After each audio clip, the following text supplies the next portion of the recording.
Hello, students. Okay, so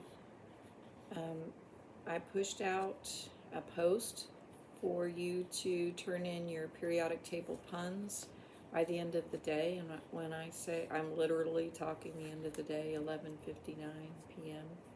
So get those turned in by then to be considered on time. I put on that post, I included the answers for each day this week in case there are people who've been absent that want to get this caught up and get those done so they don't have those hanging over their heads. So I put the answers to each day. You just have to look up, the name, the element symbol, the atomic number, the average atomic mass, the group, and then the period. All right. All right, so I'm going to go over some information from Chapter 4, Lesson 2, which is what we were working through, and we're going to continue to work through. We're going to start by talking about chemical formulas. So yesterday in the lab activity, how do compounds form?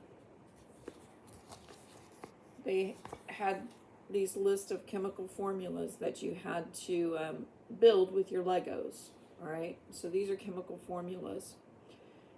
H2 means there are 2 hydrogen. Okay, the subscript 2 goes with the symbol that it follows. CO2 means there's 1 carbon, 2 oxygen. NH3 means there's 1 nitrogen because there's no subscript, right? And then the capital H means hydrogen, and their subscript is 3, so there are 3. And when you built those with the Legos, you should have been able to see that because it was, every time you clicked, you created a bond. Okay. H2O, 2 parts hydrogen, 1 part oxygen. CH4, 1 part carbon, and 4 hydrogen. Okay, all right, so those are chemical formulas, and you have to know how to count the atoms and the subscript, what it goes with. So the symbol that it follows is the one that it goes with. So those are the chemical formulas and how to count the atoms for that. The rest of that lesson was mainly focusing on covalent bonds. So covalent means that it's a shared bond. So they're sharing electrons, right? We talked about that yesterday. We're reviewing. So covalent, co means a partnership, and valent refers to the valence electrons, the electrons in the outer ring of that atom's energy levels. So covalent bonds are bonds that are shared valence electrons. And yesterday I wrote on the board the example from your previous night's homework, Cl2, and how by sharing that 1 unpaired electron, by sharing those, each Cl, each chlorine atom has access to 8 valence electrons, and that makes it stable. So the octet for everybody except hydrogen and helium, octet 8 is the magic number. That's what their goal is, so everybody's partnered up. Okay. Covalent. Sorry, my elderly dog is. I'm making her nervous, I guess. Okay, so covalent bonds are between nonmetals and nonmetals. Nonmetal to nonmetal. Okay. Nonmetal to nonmetal creates covalent bonds. And the reason is when you look at that side of the periodic table, for a lot of those, if they're able to bond with each other and share, it's less energy lost or gained in order to do that. So it works out nicely for them because they're over there closer to the 8. Like 1 and 2, it's easy to give away, 1 and 2. 3, now we're getting a little iffy, right? 4, sharing makes more sense. Okay. 5, definitely share for the other 3. Okay, so non-metal to non-metal usually create covalent bonds. Now, some properties about covalent bonds that you need to be aware of is that when atoms form covalent bonds, almost always have low melting points and low boiling points. So what does that mean? That means that they melt from solid to a liquid at a low temperature. That means they go from a liquid to a gas at a lower than normal temperature. So low melting points and low boiling points. This is why you almost always find them as liquids or gases, because they have low melting and boiling points.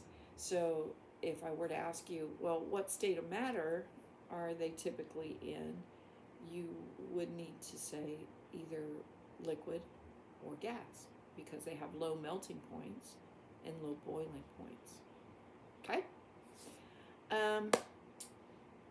And then that lesson talked about, and we've talked about the water molecule being polar. So it talked about how polar compounds can dissolve in polar compounds, and non-polar compounds don't usually dissolve in polar. They don't usually dissolve in something that's polar, but non-polar to non-polar will dissolve, and polar to polar will dissolve. So that was another discussion that was in your reading. Remember that polar means that there's a positive side and a negative side. So for the water molecule, if you look at those pictures, the diagrams in your book, and the diagrams that I've drawn on the board, the oxygen, and knowing where oxygen is on the periodic table and where hydrogen is on the periodic table, oxygen is a lot larger than a hydrogen. So if you think of it being so much larger that it pulls a little more on, it's able to give a little more tug on those electrons, has a little more tug on those. So remember how we learned about ions? If something takes in electrons, it becomes negative. Well, the oxygen isn't like taking, because it's still sharing, but it's sharing unequally because he's bigger. So he's pulling a little harder on those electrons, and he's going to use them a little more than the hydrogen gets to use them, if you follow. So the oxygen is slightly negative because it's pulled in those two electrons with a little more tug, and the hydrogen is slightly positive because he's kind of lost his electrons. So that means he's got that one positive proton in the nucleus. So hopefully you can understand why the water molecule is considered polar, and that the oxygen side is slightly negative and the hydrogen side is slightly positive. All right, well, I think that we've covered everything from that lesson that you read and took notes and answered some questions, and we did a lab over, and now you're going to do a content practice, fill in the blanks, and then submit it back. I want to see a PDF. If it's not a PDF, then I want your name across it, and I want you to tell me why it's not a PDF. Okay? So you're going to load it into Notability, fill in the blanks, and give it back to me. Have a wonderful 4-day weekend.